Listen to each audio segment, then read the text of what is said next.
Hi everyone, this is Preeti Chaudhary and welcome to UPSC cracker. Ghatna Chakra की series में हम भारत का संवैधानिक विकास कर रहे हैं। इससे पहले लेक्चर में हम पढ़ चुके हैं कि जब कंपनी ने भारत में शासन किया था तब उसने कौन कौन से अधिनियम बनाए थे। आज के इस लेक्चर में हम करेंगे ब्रिटिश मतलब ताज का जब शासन था भारत के अंदर तब उसने कौन कौन से अधिनियम पारित किए थे भारत में शासन करने के लिए।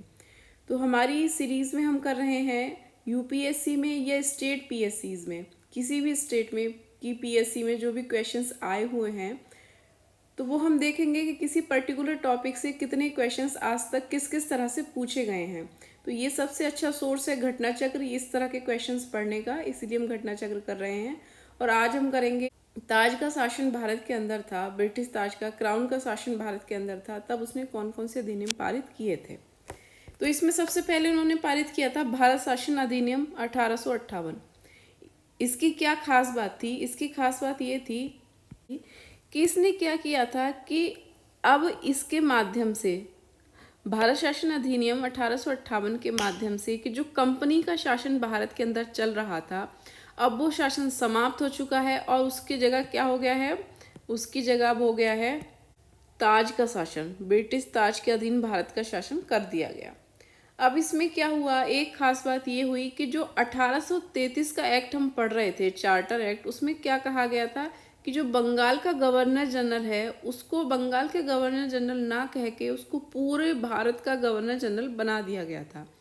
अब जब ब्रिटिश ताज का शासन भारत के अंदर हो गया है, कंपनी का शासन समाप्त हो गया, तो उन्होंने गवर्नर जनरल का जो पद है उसका पद तो रहा लेकिन उसका अब नाम बदल दिया। नाम बदल कर क्या कर दिया उन्होंने, भारत का वायसराय, उसका नाम दे दिया भारत का वायसराय। अब जो भारत का वायसराय बना ये प्रथम घटना हो गई। तो प्रथम घटना हम क्या पढ़ते हैं कि हमेशा इम्पॉर्टेंट होती है, लास्ट घटना इम्पॉर्टेंट होती है, कोई इम्पॉर्टेंट इवेंट इम्पॉर्टेंट होता है, तो इन सारी चीज़ों में हम फोकस करते हैं। तो जब प्रथम बार भारत का वायसराय कोई बना तो उसका नाम क्या था, वो थे लॉर्ड कैनिंग। लॉर्ड कैनिंग को बना दिया गया भारत का प्रथम वायसराय। इसके बाद जो नियंत्रण बोर्ड और निदेशक बोर्ड था उसको समाप्त कर दिया गया। इसके अलावा एक सचिव का पद भी बनाया गया, वायसराय बनाया गया और एक सचिव का पद, भारत का राज्य सचिव बनाया गया। ये भारत का राज्य सचिव क्या काम करता था, इसके अंदर था, इसको ये शक्ति दी गई, इसको ये अधिकार दिया गया कि भारत के अंदर जो प्रशासन है, भारत के अंदर जो प्रशासन चल रहा है उस प्रशासन का संपूर्ण नियंत्रण यही करेगा भारत का राज्य सचिव। और ये राज्य सचिव कौन होता था, ये जो ब्रिटिश मंत्रिमंडल होता था उस ब्रिटिश मंत्रिमंडल का ही एक सदस्य, उसको भारत का सचिव बना दिया गया। अब ये सचिव सीधे कांटेक्ट किससे करता था, वायसराय से। ये अपनी पूरी जो कमांड देता था वायसराय को देता था और वायसराय उस हिसाब से इंडिया में काम करता था। तो ये भारत शासन अधिनियम की क्या खास बात थी 1858 की कि गवर्नर जनरल का नाम बदलकर वायसराय कर दिया गया और जो लॉर्ड कैनिंग पहले वायसराय बने, उसके अलावा सचिव का पद बनाया गया, इसको पूर्ण नियंत्रण दे दिया गया भारत के प्रशासन का। तो ये खास बात हुई इसमें। इसके अलावा अगर हम बात करें तो क्या आया है, भारत परिषद अधिनियम। भारत परिषद अधिनियम 1861। जो भारत परिषद अधिनियम 1861 है इसकी क्या खास बात थी, 1861 इसकी क्या खास बात थी, इसमें क्या किया गया, इस अधिनियम की क्या खास बात थी। इस अधिनियम की खास बात ये थी कि जो अब तक क्या होता था कि जो भारत में अधिनियम बनते थे उनको केवल ब्रिटिश लोग बनाते थे, लेकिन भारत परिषद अधिनियम 1861 से क्या हुआ कि कानून बनाने की प्रक्रिया में भारतीयों को भी शामिल कर लिया गया। ये पहला ऐसा अधिनियम पारित किया गया कि भारतीयों से भी कहा गया कि चलिए आप भी हमारे साथ कानून बना सकते हैं, ठीक है। इसके अलावा विकेंद्रीकरण की प्रक्रिया की शुरुआत की गई। विकेंद्रीकरण की प्रक्रिया का मतलब होता है कि जो विधायी शक्तियां थीं उन विधायी शक्तियों को कई सारे प्रांतों में बांट देना। तो मद्रास और बम्बई से इसकी शुरुआत की गई। मद्रास और बम्बई की प्रेसिडेंसियों को क्या किया गया, विधायी शक्तियां दे दी गई, मतलब विकेंद्रीकरण कर दिया गया, विकेंद्रीकरण प्रक्रिया शुरू हो गई। और एक बहुत ही इंपॉर्टेंट, जैसे ये वायसराय को क्या दिया गया, वायसराय को अध्यादेश जारी करने की शक्ति प्रदान की गई। वायसराय को अध्यादेश जारी करने की शक्ति प्रदान की गई। जैसे आज भारत के राष्ट्रपति अनुच्छेद 123 में दिया हुआ है के अध्यादेश जारी कर सकते हैं। तो यहाँ से इसकी शुरुआत हो गई थी 1861 के अधिनियम से। इसके बाद अगर हम बात करें, इसके बाद आता है भारत परिषद अधिनियम 1892। भारत परिषद अधिनियम 1892, इसके माध्यम से क्या किया गया कि केंद्र और प्रांत की जो परिषदें थीं उसमें गैर सरकारी सदस्यों की संख्या बढ़ा दी गई थी। इसके अलावा जो हम इम्पॉर्टेंट चीज़ देखते हैं वो ये है कि जो केंद्रीय विधान परिषद था उसमें जो भारतीय थे, केंद्रीय विधान परिषद में जो भारतीय थे, उन भारतीयों को ये अधिकार दे दिया गया कि जो वार्षिक बजट है आप उस पर बहस कर सकते हो और प्रश्न पूछ सकते हो सरकार से। आप क्या कर सकते हो, वार्षिक बजट पर बहस कर सकते हो, प्रश्न भी पूछ सकते हो, लेकिन आप मतदान नहीं कर सकते। मतदान का अधिकार अभी भी नहीं दिया था। इसके अलावा जो दूसरा इसमें काम हुआ वो हुआ कि निर्वाचन पद्धति का आरंभ हुआ। यहाँ से निर्वाचन पद्धति का आरंभ हो गया। इसके बाद आता है भारत परिषद अधिनियम 1909। इसको मॉर्ले मिंटो सुधार भी बोला जाता है। मॉर्ले कौन है, सचिव, और मिंटो कौन है, वायसराय, जो भारत में है। इस अधिनियम में क्या हुआ कि जो केंद्र और प्रांत की विधायी शक्ति हैं उनको बढ़ा दिया गया। इसके अलावा क्या किया गया कि पृथक निर्वाचन के आधार पर मुस्लिमों को सांप्रदायिक प्रतिनिधित्व प्रदान कर दिया गया। सांप्रदायिक प्रतिनिधित्व प्रदान किया गया, मतलब मुस्लिमों को यहाँ पे पृथक निर्वाचन की शुरुआत हो गई। मुस्लिम्स के लिए पृथक निर्वाचन की शुरुआत हो गई। इसके बाद आया भारत शासन अधिनियम 1919। इसको मॉन्टेग्यू चेम्सफोर्ड सुधार के नाम से जाना जाता है। मॉन्टेग्यू सचिव और चेम्सफोर्ड यहाँ के वायसराय। इसमें क्या हुआ, पहली बार प्रत्यक्ष चुनाव प्रणाली अपनाई गई। पहली बार प्रत्यक्ष चुनाव प्रणाली को अपनाया गया। और जो 1909 में मॉर्ले मिंटो सुधार में क्या किया गया था, मुस्लिम्स को जो सांप्रदायिक प्रतिनिधित्व प्रदान किया गया था उसका और विस्तार कर दिया गया। सांप्रदायिक आधार पर निर्वाचन प्रणाली का विस्तार कर दिया गया। उस पहले 1909 में मुस्लिम्स को इंक्लूड किया, अब 1919 में सिख, ईसाई, आंग्ल भारतीय और यूरोपियों को भी इस पे शामिल कर लिया गया, उन पर लागू कर दिया गया। और इसमें एक खास बात ये हुई कि पहली बार केंद्र में द्विसदनीय व्यवस्था की शुरुआत हुई। पहली बार केंद्र में द्विसदनीय व्यवस्था की शुरुआत की गई और सभी विषय जो थे केंद्र और प्रांतों में बांट दिए गए। द्विसदनीय केंद्रीय विधानमंडल समस्त ब्रिटिश शासन भारत के लिए कानून बना सकती थी। और क्या हुआ, भारत के लिए क्या कर सकती थी, कानून बना सकती थी। प्रांतों में द्वैध शासन प्रणाली लागू की गई, ठीक है। और प्रांतीय विषय जो होते थे, द्वैध शासन प्रणाली लागू कर दी गई। जो प्रांत के विषय होते थे उनको दो भागों में विभाजित कर दिया गया, एक आरक्षित और दूसरा हस्तांतरित विषय में क्या कर दिया गया, विभाजित कर दिया गया। पहली बार क्या हुआ, पहली बार इसमें उत्तरदायी शासन शब्द का प्रयोग किया गया। उत्तरदायी शासन शब्द का प्रयोग किया गया और एक ऐसी व्यवस्था की गई कि हर 10 वर्ष के बाद क्या होगा कि जो अधिनियम पारित हुए हैं उसकी एक समीक्षा रिपोर्ट प्रस्तुत की जाएगी। उसकी समीक्षा रिपोर्ट प्रस्तुत की जाएगी। हर 10 वर्ष के बाद इसकी चेकिंग होगी कि जो हमने अधिनियम बनाया है वो अधिनियम कितना कारगर हो रहा है।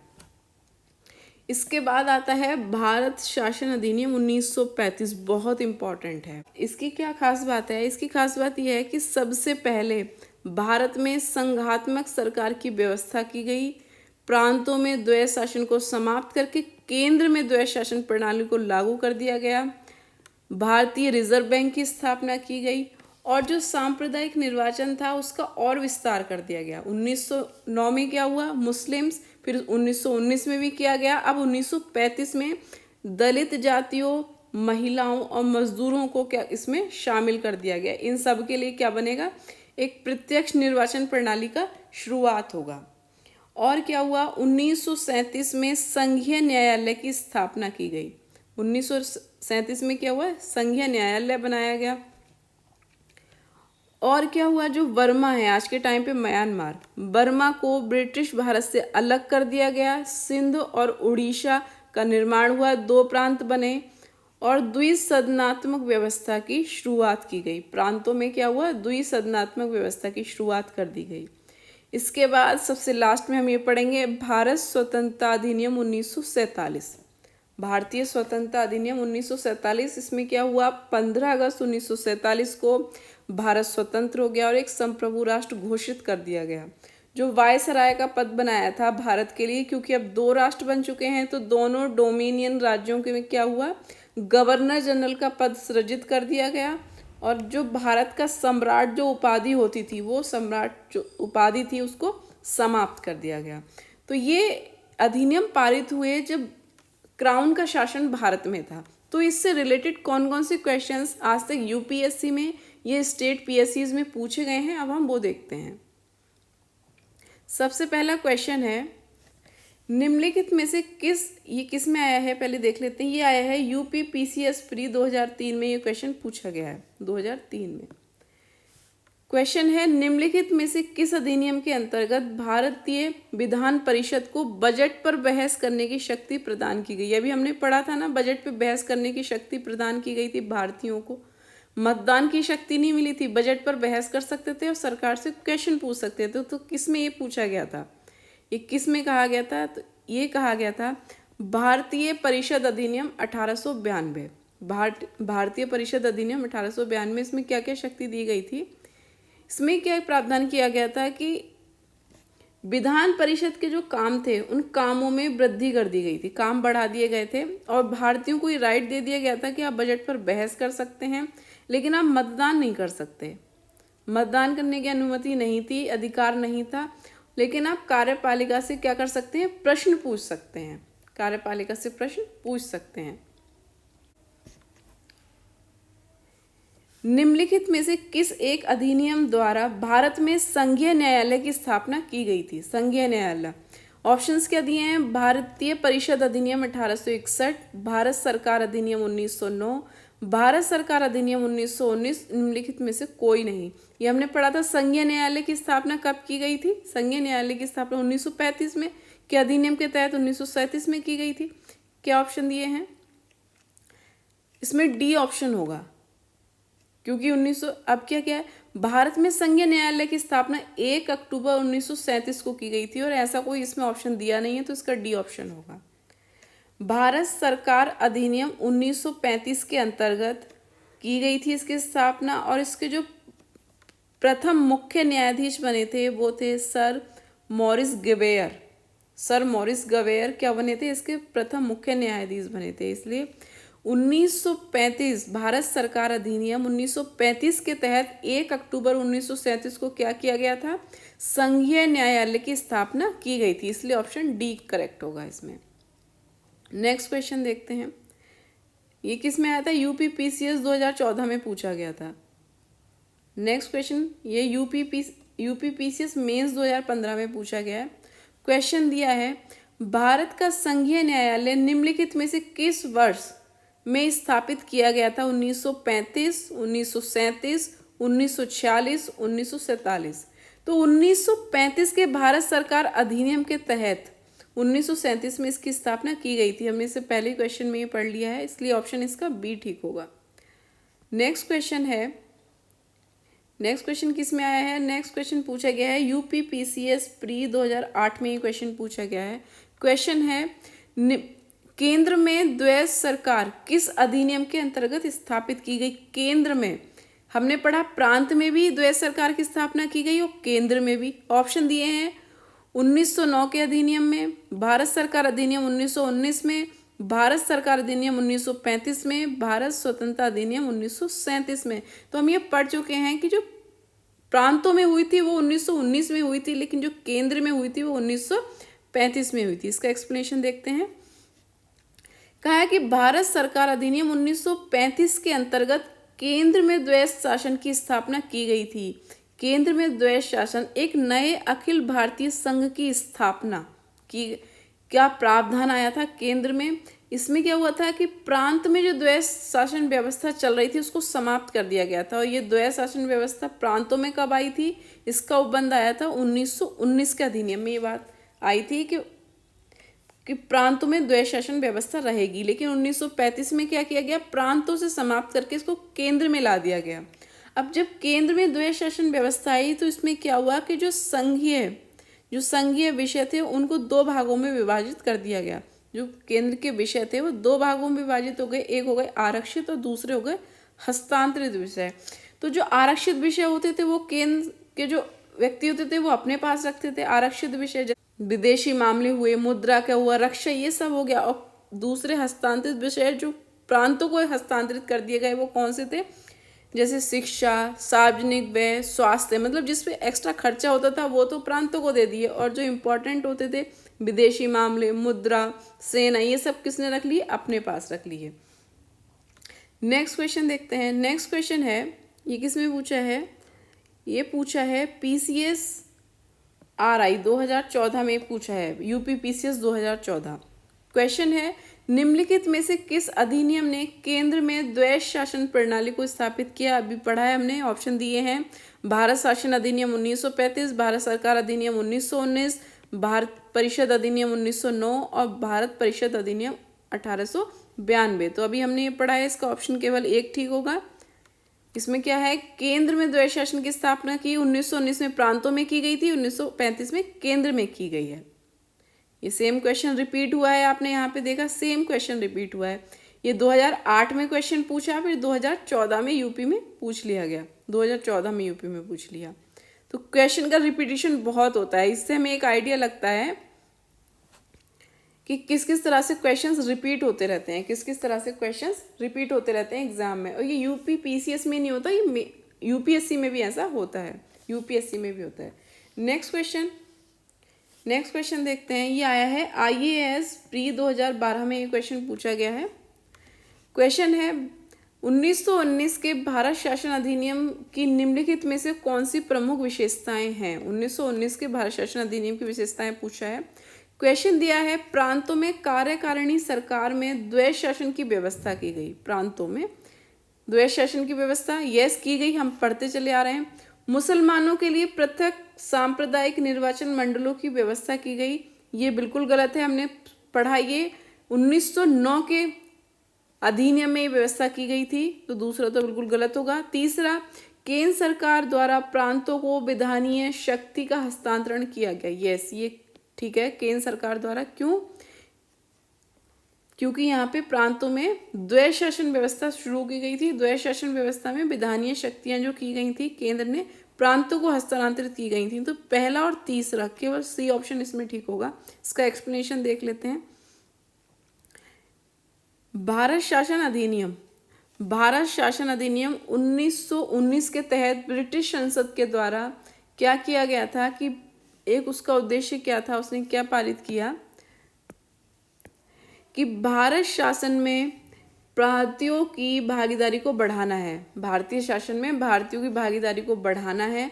और इस अधिनियम को कौन था, जो भारत के सचिव थे एडविन मॉन्टेग्यू और वायसराय लॉर्ड चेम्सफोर्ड के कार्यकाल में पारित किया गया, इसीलिए इसको मॉन्टेग्यू चेम्सफोर्ड भी अधिनियम भी बोला जाता है। ठीक, इसके अलावा इसमें क्या हुआ, राज्यों में द्वैध शासन की स्थापना कर दी गई, द्वैध शासन की स्थापना कर दी गई, इसलिए जो राज्य के प्रशासन थे उसको 2 श्रेणियों में बांट दिया गया, मतलब जो विषय थे वो 2 श्रेणियों में बांट दिए गए, एक आरक्षित और दूसरा हस्तांतरित विषय।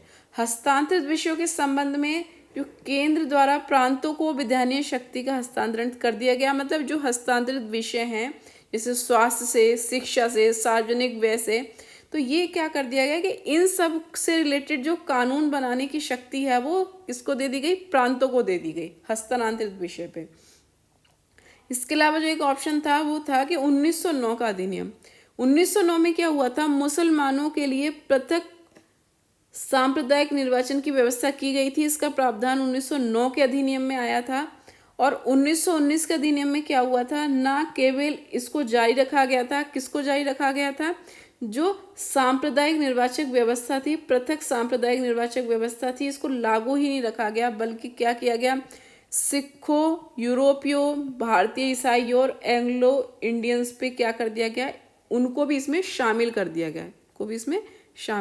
गया, नेक्स्ट क्वेश्चन किसमें पूछा है, यूपी PCS मेंस 2008 में ये क्वेश्चन पूछा गया है। क्या है क्वेश्चन, भारतीय विधान पालिका प्रथम बार द्विसदनीय बनाई गई। देखिए, द्वैध शासन और भारतीय विधान पालिका द्विसदनीय बनाई गई, दोनों में अंतर है, आप कंफ्यूज नहीं होंगे। तो जो द्वैध शासन हम पढ़ रहे थे 1919 के अधिनियम में आया था द्वैध शासन, जिसमें क्या किया गया था, प्रांतों के जो विषय होते थे उनको दो भागों में था विभाजित कर दिया गया था, आरक्षित और हस्तांतरित विषय। 1935 में ये जो द्वैध शासन व्यवस्था है वो केंद्र को दे दी गई थी, केंद्र में उसको विभाजित कर दिया गया था दो पार्ट में, एक आरक्षित और एक हस्तांतरित। यहाँ पूछा है भारतीय विधान पालिका प्रथम बार द्विसदनीय, दो सदन कब बने भारतीय विधान पालिका में, ये पूछा है।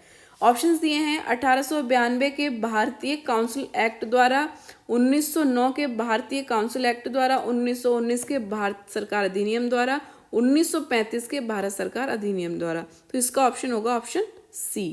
इसका एक्सप्लेनेशन देख लेते हैं कैसे क्या हुआ था। 1919 के भारत सरकार अधिनियम में क्या हुआ था, एक तो द्वैध शासन की व्यवस्था की गई प्रांतों में, इसके अलावा केंद्र में क्या किया गया था 1919 में, प्रांतों में तो द्वैध शासन व्यवस्था कर दी गई थी, लेकिन केंद्र में द्विसदनीय विधान पालिका की स्थापना की गई। एक होता था ऊपरी सदन, दूसरा होता था निचला सदन। ऊपरी सदन जो होता था उसको राज्य परिषद कहा जाता था और निचला सदन केंद्रीय विधानसभा कहा जाता था।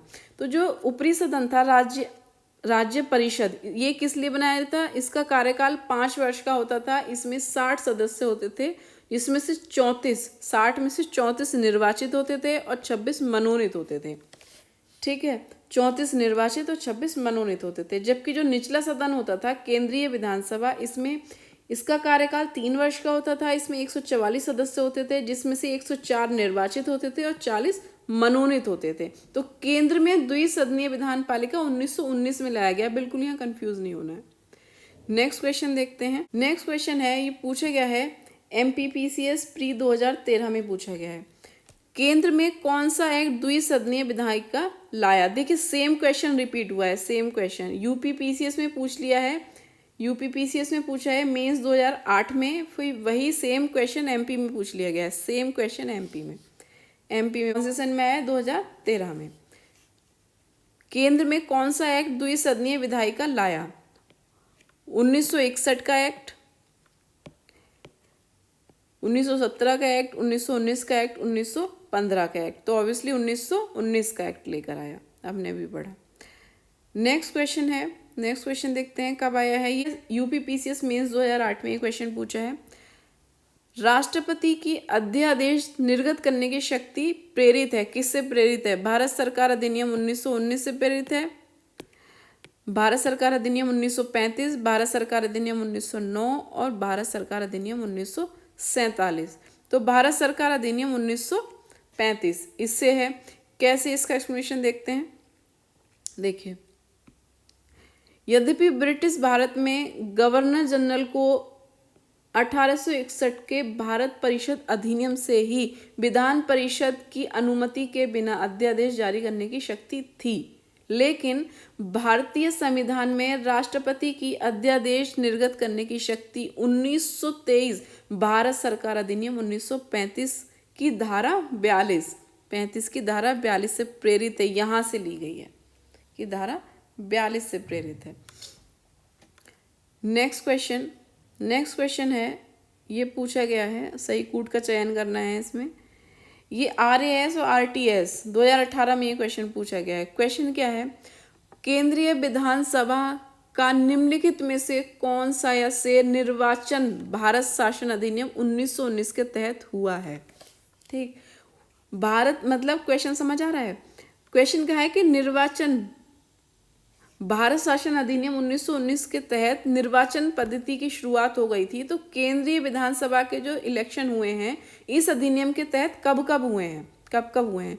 ऑप्शन दिया है 1926, 1937, 1935। सही कूट का चयन करना है, केवल एक, B और C, A और C, A, B और C। तो इसमें किया गया है, जब आप इसको पढ़ेंगे इसके एक्सप्लेनेशन में भी आप देखेंगे 1926 और 1945 केंद्रीय विधानसभा के 1926 और 1945 के जो इलेक्शन हैं वो इस अधिनियम के तहत किए गए हैं। निर्वाचन कब किया, भारत शासन अधिनियम 1919 के तहत किए गए हैं। तो इसका केवल ऑप्शन C ठीक होगा। वर्ष 1926 और 1945 का केंद्रीय विधानसभा चुनाव भारत शासन अधिनियम 1919 के तहत हुआ था। नेक्स्ट क्वेश्चन है, ये MPPCS प्री 2017 में पूछा गया है। निम्नलिखित में से किस अधिनियम के द्वारा संवैधानिक निरंकुशता का सिद्धांत प्रदत्त किया गया है? ऑप्शंस दिए हैं 1909 का भारतीय काउंसिल अधिनियम, 1919 का भारत सरकार अधिनियम, 1935 का भारत सरकार अधिनियम, 1947 का भारतीय स्वतंत्रता अधिनियम। तो इसका ऑप्शन होगा सी, 1935 के भारत सरकार अधिनियम द्वारा संवैधानिक निरंकुशता का सिद्धांत लाया गया है। इसका एक्सप्लेनेशन देखते हैं कैसे। संवैधानिक निरंकुशता का सिद्धांत भारत सरकार अधिनियम 1935 के तहत लाया गया है। भारत सरकार अधिनियम 1935 के तहत इसमें क्या हुआ है, ब्रिटिश संसद द्वारा सर्वाधिक विस्तृत अधिनियम है ये वाला, और इसमें क्या है कि संवैधानिक प्रस्तावों में भारत के लिए जो तैयार संवैधानिक प्रस्ताव हैं में से सबसे जटिल दस्तावेज था, सबसे जटिल। इसमें क्या क्या व्यवस्था की गई थी, भारतीय संघ की स्थापना की गई, संघीय न्यायपालिका की स्थापना की गई, केंद्र और राज्यों के मध्य शक्तियों का विभाजन करने की व्यवस्था की गई। इसलिए इसका ऑप्शन कौन सा ठीक होगा, भारत सरकार अधिनियम 1935 के तहत।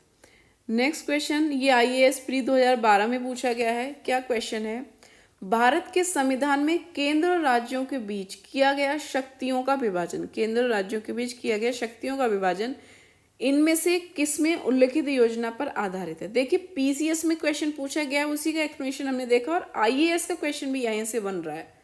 इसलिए जो UPSC का जो प्रीलिम्स होता है ना, उसके जो फैक्ट हम याद करते हैं और PCS का जो हम फैक्ट याद करते हैं, सेम टॉपिक ही रहते हैं, सेम क्वेश्चंस रहते हैं, उसको कोई खास डिफरेंस नहीं होता और चीज़ें रिपीट होती रहती हैं एग्जाम में। ये हम देख रहे हैं, हमारे सामने सारे प्रमाण हैं, हम देख रहे हैं कि हाँ रिपीट होती हैं। इसमें ऑप्शंस दिए हैं केंद्र राज्यों के बीच शक्तियों के विभाजन, मॉडल विंटर सुधार 1909, मॉन्टेग्यू चेम्सफोर्ड अधिनियम 1919, भारत सरकार अधिनियम 1935 और भारतीय स्वतंत्रता अधिनियम 1947। तो इसमें कौन सा केंद्र राज्यों के बीच शक्ति का विभाजन हमने पढ़ लिया, भारत सरकार अधिनियम 1935, सी ऑप्शन ठीक होगा इसका। इसमें क्या कहा है कि जो ब्रिटिश शासनकाल के दौरान 1935 में क्या हुआ, 1935 का भारत शासन अधिनियम पारित किया गया और इसमें केंद्र और राज्यों के बीच शक्तियों का विभाजन हुआ, राज्यों में द्वैध शासन समाप्त कर दिया गया और केंद्र में द्वैध शासन लागू किया गया। कई बार ये चीज़ हम रिपीट कर चुके हैं, पढ़ चुके हैं। एक अखिल भारतीय महासंघ की स्थापना करने का प्रावधान इसमें शामिल किया गया था। इसके निर्माण के लिए क्या किया गया था कि जो ब्रिटिश भारत के प्रांत, मतलब ऐसे भारतीय प्रांत जिन पे ब्रिटिश का शासन था, सब प्रांतों पे नहीं था, जिन पर था वो ब्रिटिश प्रांत थे, चीफ कमिश्नर प्रांत और देशी रियासतों को मिलाकर हम एक अखिल भारतीय महासंघ बनाएंगे, भारतीय महासंघ, ऐसी व्यवस्था की गई, ऐसा प्रावधान लाया गया, लेकिन ये व्यवस्था लागू नहीं हो पाई थी, लागू नहीं की जा सकी।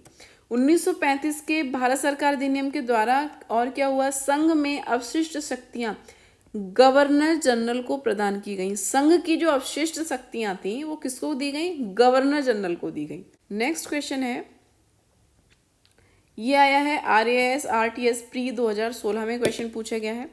क्वेश्चन है, निम्नलिखित में से एक भारत सरकार अधिनियम 1935 की मुख्य विशेषताएं नहीं है, नहीं पूछा है। ऑप्शंस दिए हैं, इस अधिनियम में अखिल भारतीय महासंघ का प्रावधान था, बिल्कुल था, भी पढ़ा। अवशिष्ट विषय प्रांतीय विधायिकाओं को आवंटित किया गया, बिल्कुल नहीं किया गया, अभी हमने पढ़ा है गवर्नर जनरल को प्रदान किया गया, तो यही गलत होगा। यह प्रांतीय स्वायत्तता के सूत्रपात का संकेत था, बिल्कुल सही है। इसने प्रांतीय स्तर पर द्वैध शासन प्रणाली को समाप्त कर केंद्र में लागू कर दिया, बिल्कुल, ये 4 से 5 बार हम ये फैक्ट पढ़ चुके हैं, तो इसमें केवल दूसरा ऑप्शन ठीक होगा क्योंकि गलत पूछा है। UPPCS मेंस 2013 में आया है। क्वेश्चन है, एक संघीय व्यवस्था केंद्र में द्वैध शासन भारत में लागू किया गया। एक संघीय व्यवस्था और केंद्र में द्वैध शासन, बिल्कुल कई बार पढ़ चुके हैं। केंद्र में द्वैध शासन 1935, ऑप्शंस दिए हैं 1919 अधिनियम द्वारा, 1909 अधिनियम द्वारा, 1919 अधिनियम के द्वारा, 1935 अधिनियम द्वारा, उपयुक्त में से कोई नहीं। तो केंद्र में द्वैध शासन संघीय व्यवस्था 1935। 6 से 7 बार ये फैक्ट रिपीट हो चुका है। देखिए क्वेश्चंस कैसे रिपीट, क्वेश्चन आ रहे हैं इसीलिए फैक्ट रिपीट हो रहा है ना, तो क्वेश्चन बार बार कैसे रिपीट हो रहे हैं, तो इसमें केवल ऑप्शन सी ठीक होगा। इसके अलावा नेक्स्ट क्वेश्चन देखते हैं। नेक्स्ट क्वेश्चन है, ये पूछा है UPPCS मेंस में 2012 में पूछा है UPPCS में। क्वेश्चन है, अखिल भारतीय महासंघ स्थापना करने का प्रावधान कब किया गया था? भारत सरकार अधिनियम 1935, अगस्त प्रस्ताव 1940, भारत सरकार अधिनियम 1919, कैबिनेट मिशन प्रस्ताव 1940। तो अखिल भारतीय महासंघ का प्रावधान अभी हमने पढ़ा है 1935 में किया गया था, भारत सरकार अधिनियम 1935 में। केवल ए ऑप्शन ठीक होगा। नेक्स्ट क्वेश्चन दिया है, नेक्स्ट क्वेश्चन कब आया है पहले ये चेक करते हैं किस चीज में आया है। ये पूछा है यूपी यूडीए एलडीए के 2010 में ये पूछा है, प्रीलिम्स में क्वेश्चन आया है। क्वेश्चन है निम्नलिखित में से किस एक अधिनियम ने भारत में संघीय शासन की व्यवस्था की। भारत में संघीय शासन की व्यवस्था कई बार पढ़ चुके। भारत सरकार अधिनियम 1919, भारत सरकार अधिनियम 1909, भारत सरकार अधिनियम 1919, भारत सरकार अधिनियम 1935 और भारतीय स्वाधीनता अधिनियम 1947। तो संघीय की व्यवस्था की गई थी भारत सरकार अधिनियम 1935 में। केवल इसका ऑप्शन सी ठीक होगा। नेक्स्ट क्वेश्चन पूछा है यूपी पीसीएस मेंस 2008 में ये क्वेश्चन पूछा गया है, यूपी पीसीएस के मेंस में पूछा है।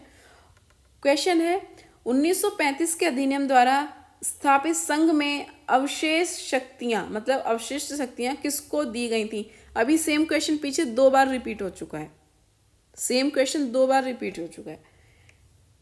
संघीय विधान पालिका को, प्रांतीय विधानमंडलों को, गवर्नर जनरल को, प्रांतीय गवर्नर को। आप जब ये वीडियो देख रहे हैं तो आप वीडियो पॉज कीजिए, आंसर कीजिए, तब उसके आंसर्स देखिए, इससे आपको बहुत बेनिफिट मिलेगा। एक तरह से ये टेस्ट सीरीज हो रही है।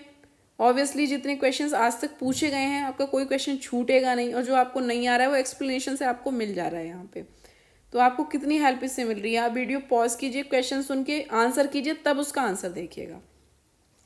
तो इसका कौन सा ऑप्शन ठीक होगा? Option C. प्रांतों को दी गई थी शक्तियां, अवशिष्ट शक्तियां 1935 के अधिनियम में।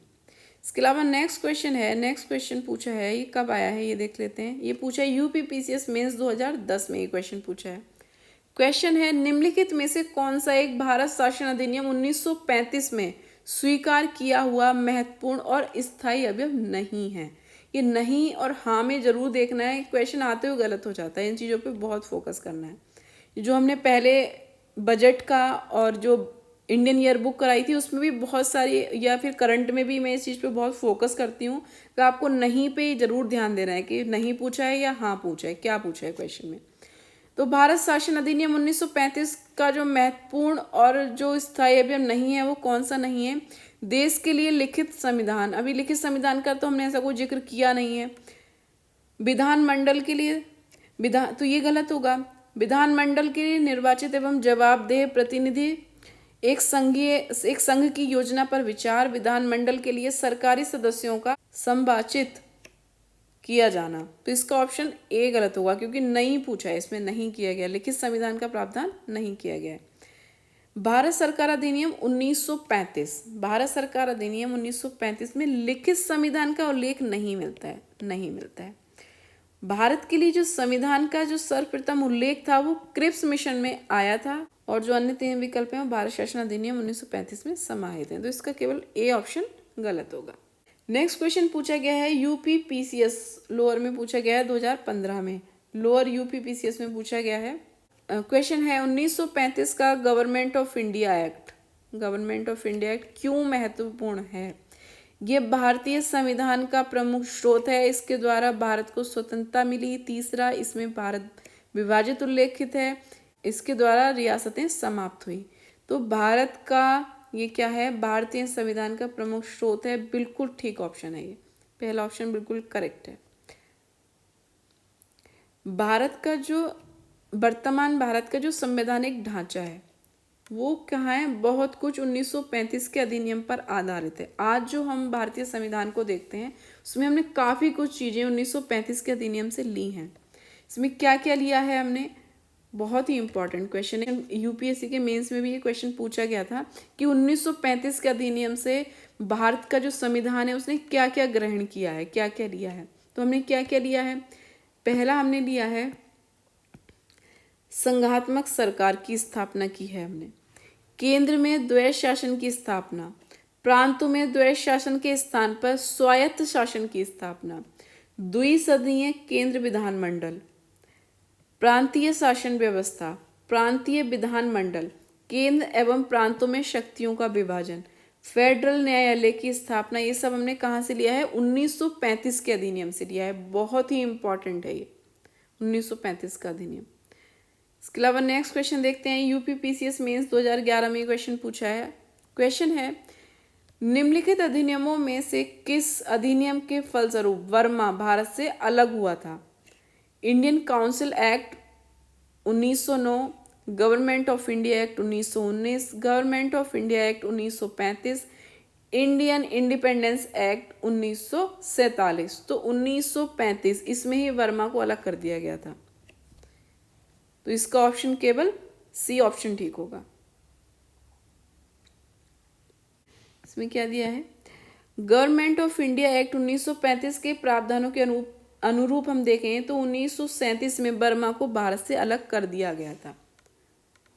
सो ये सीरीज बहुत ही इंपॉर्टेंट है गाइस, क्योंकि जितने भी एग्जाम में क्वेश्चन पूछे गए हैं, चाहे स्टेट पीएससीज में या यूपीएससी में, हम यहाँ पे देख रहे हैं किस तरह से क्वेश्चंस रिपीट हो जाते हैं, कितने इंपॉर्टेंट क्वेश्चंस किस किस टॉपिक से कैसे क्वेश्चंस बन रहे हैं, not even in state PSC, even in UPSC also. तो हम यहाँ पे ये सारी चीज़ें देख रहे हैं। बहुत ही इंपॉर्टेंट सीरीज है। अगर आपको इससे हेल्प मिल रही है तो लाइक करके आप हमें बता सकते हैं, और अगर आपका कोई क्वेश्चन या सजेशन है तो प्लीज़ कमेंट करके आप हमसे पूछ सकते हैं। Thanks for watching this video. Thank you.